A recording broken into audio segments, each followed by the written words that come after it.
Ty mund ta lexosh dhe që do vrasim Ramën, do t'i marrim organet, po problemi është çfarë bën sens logjik, dhe sensi logjik është që ka thënë që nëse është në dorën tonë, nuk do i bashkojmë votat as me Ramën, as me Berishën para në shkëndzira parakoshme. Unë mendoj ndryshe. Unë mendoj që nuk ka nevojë të shkojmë fare në zgjedhje parakoshme. Brenda parlamentit do t'i gjejmë votat për një qeveri të re. Pa Ramën, pa Berishën, pa çetën e Ramës, pa çetën e Berishës. Me një ndihmë ndërkombëtare, ne t'i japim Shqipërisë nga e hëna që vjen. Ndihmë ndërkombëtare si, se nuk është kaq. Ju keni me buton kjo ose. Me buton s'është, por ju keni parë ligjin për dekriminalizimin. Tani ju keni marrë ndonjë mbështetje, ndonjë premtima, keni ndonjë nuhatja, ndonjë shpresa? Unë kam logjikën. Unë kam, do të thënë, analizën logjike. Që nëse Rama nuk formon dot 7 mandate, po. I vetëm. Po. Dhe ata të vetët e shohin që ai nuk qeveris dot, do të rebelohen. Nëse Berisha mbije në kuotat e jashtëzakonshme, siç unë mendoj që do bie, ata të vetët, jo çeta, se çeta do i shkojnë deri në fund bashkë me Berishën, do rebelohen. Po edhe shumë të rinj deri në parlament, ne do i krijojmë votat brenda parlamentit, thash me një ndihmë ndërkombëtare, do formojnë një qeveri që e para ti të re, e dyta me fytyrë të re dhe mos ketë asnjë nga anëtarët e çetave që kanë vjedhur Shqipërinë dhe shqiptarët. Nëse jo, pastaj sigurisht zgjedhjet parakoshme janë aty një opsion. Po e thua me siguri këtë, domethënë. Jo, nuk them me siguri, më bën sens logjik. Pra unë kam parë që 5 deputet të parlamentit të legjislaturave të mëparshme kanë votuar për ligjin për dekriminalizimin, duke qenë vetë subjektet të dekriminalizimit. Pra, e dinin që do humbnin mandatin dhe ngritën dorën votuan. Votuan pro reformës në drejtësi 140 deputet. Edhe këta që e shanin, edhe këta që e shanin sot, e kanë votuar atëherë. Berisha, Meta, edhe këta që janë në burg sot, e kanë votuar atëherë. Si e kanë votuar ata? Të gjithë e dim, me një lloj influencë. Jo, po Rama nëse si bën e vetëm me PS 71 mandate mund t'i bëj me ndihmë për shembull. Jo, PSD-ja për shembull i ka premtuar bashkëpunim. Po PSD-ja si fillim në një farë mënyrë pas 11 majit. PSD-ja si fillim do duhet t'i ketë një herë, pastaj t'ia japi Ramës. Po do shohim, unë po them që ekziston mundësia që ne të kemi një qeveri të re të hënën. Nëse nuk do kemi një qeveri të re, të hënën jo, se ai shpejt do numërohen ato këtu. Aty fillon. Zvaritet. Dakor, por e para, e dyta, nëse nuk mund të kemi një qeveri të re, unë jam i bindur që të pak do kemi një opozitë të re. Një opozitë serioze që nuk djeg karrige, por çon spak, çon projekt ligje dhe është një alternativë konkurruese. Pra nëse Rama është hajdut, ke një opozitë me integritet. Nëse Rama është i vjetër, ke një opozitë të re. Nëse Rama nuk ka program, ke një opozitë me vizion. Këtë pa dyshim që ne mund t'ia ofrojmë qytetarëve shqiptar, por me një angazhim më të madh të popullit, nëse ne dalim marrim 300.000 vota, që thotë me gjithë forcat e tjera të reja të bëjmë 400-500.000 vota për të rinjt, më besoni të hënën do kemi qeveri të re. Është opsion bashkimi të gjithë ju të rinjve pas 11 majit apo jo? Domosdoshmëri, padyshim. Jo vetëm opsion, por domosdoshmëri. Unë personalisht po mirë se jo të gjithë duan, se ishte ashtu do ishit bashkuar para 11 majit, jo. Për shembull Agron Shejai nuk do, Arlind Qorri nuk do. Dhe prandaj do ndëshkohen. Për shembull, unë mendoj që strategjia që ka zgjedhur Arlind Qorri do ta lejë jashtë parlamentit, dhe më vjen keq për këtë. Sepse njerëzit do shkojnë të votojnë për Arlindin, po ndërkohë i pari është Redi Muçi. Dhe kjo mund t'i japi një strategji që ta dekurajojë votuesin. Një. E dyta, duke dalë më vete, shumë votues mund të thonë që shiko pse ta djeg votën këtu kur kam një koalicion më të madh të rinj që projektojnë që do jenë në parlament.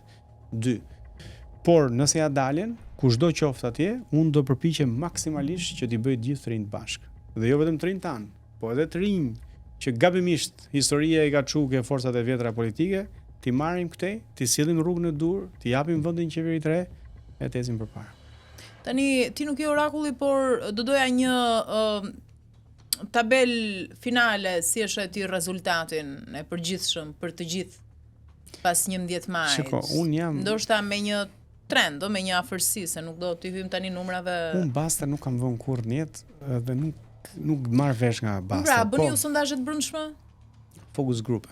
Fokus grupe. Mirë, nxjerrin edhe ato një rezultat. Ato i bën për të kuptuar mesazhin. Çfarë prodhojnë në fokus grupe të kjo? Na ndihmojnë të kuptojmë më mirë si po komunikojmë me qytetarët. Çfarë keni kuptuar deri tani nga fokus grupet për shembull? Që shumë nga mesazhet tona duhen zbërthyer më thjesht. Që njerëzit nuk e kuptojnë mirë sistemin zgjedhor. Që ndërkohë që shqiptarët ankohen shumë për problemet ekonomike, sepse ato janë problemet ekonomike, ka një pesimizëm të jashtëzakonshëm për që a do të zgjidhen apo jo, sepse në fakt burimi nuk është nuk është kjo çështjet ekonomike, ato janë pasojë, burimi është e kapja e shtetit. Kështu që fokus grupet, po edhe takimet me qytetarët, bisedat e vogla në kafe, në rrugë, ke dyqani, dikush që të ndalon edhe që të flet problematikat e veta, të ndihmojnë për të komunikuar më mirë, edhe vizionin ton, po padyshim edhe për ta zbërthyer në praktik ato çështje që unë ndoshta i njoh edhe në teori. Gjithsesi për të rikthyer ke pyetja juaj. Çfarë mendoj unë? Çfarë projektoj unë dhe çfarë parashikoj unë?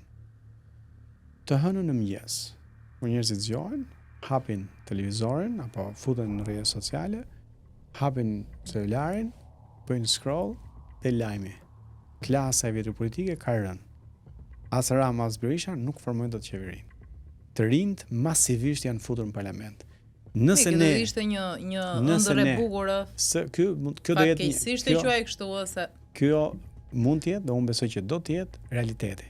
Nëse ne i japim këtë emocion shqiptarëve të hënën, ne kemi arritur qëllimin. Kjo, do të thënë, ai momenti zgjimi në mëngjes që ti lexon që këta ranë, që gjëra po ndryshojnë, që të rinjt po vinë, ne ja dolëm. Pastaj e marrin vetë shqiptarët në dorë.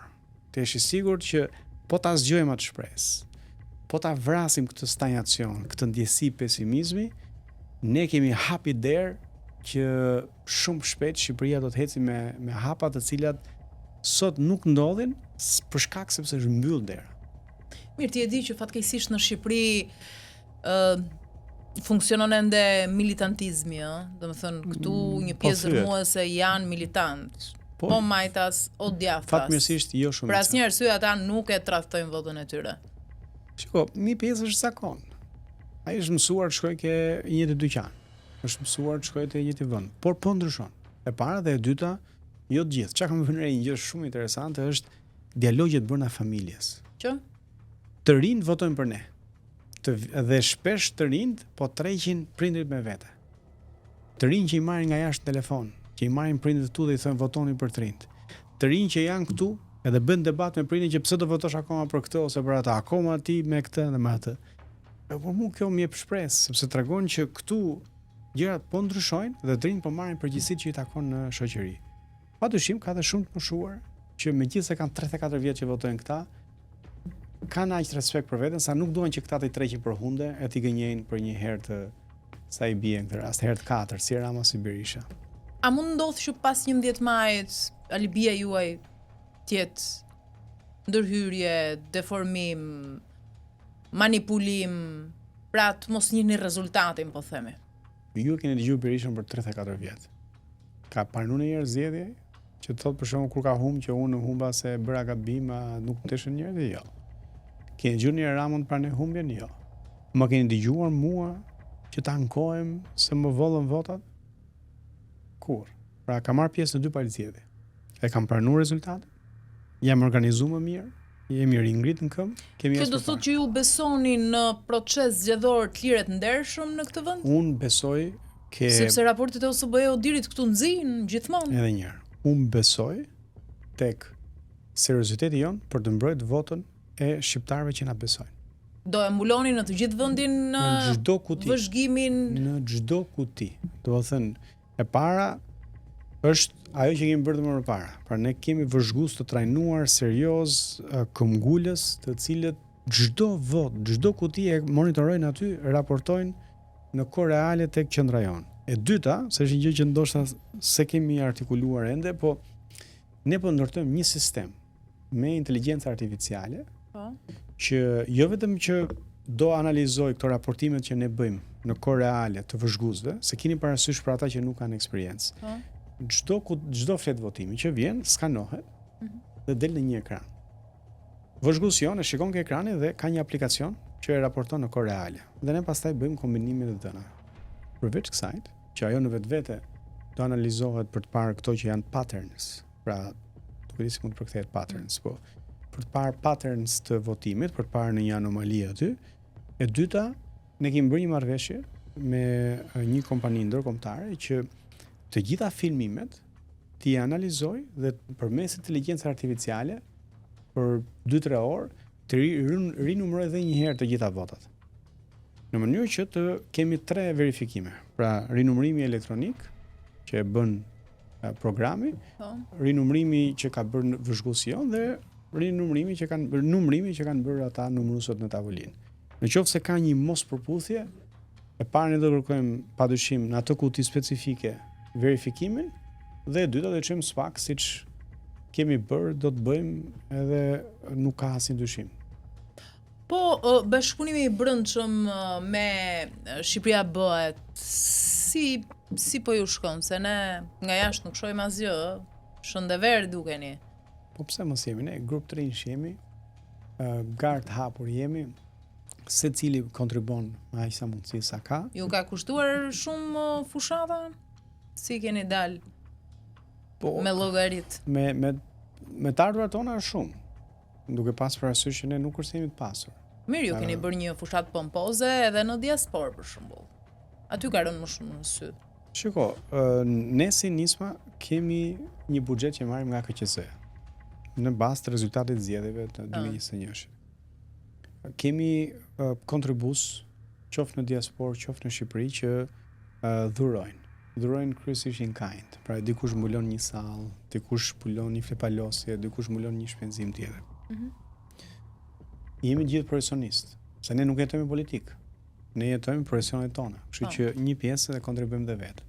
Po kontributi më i madh që kemi janë vullnetarët, sepse angazhimi i njerëzve në mënyrë vullnetare është kostoja më e madhe që na ulet në shpenzimet e fushatës.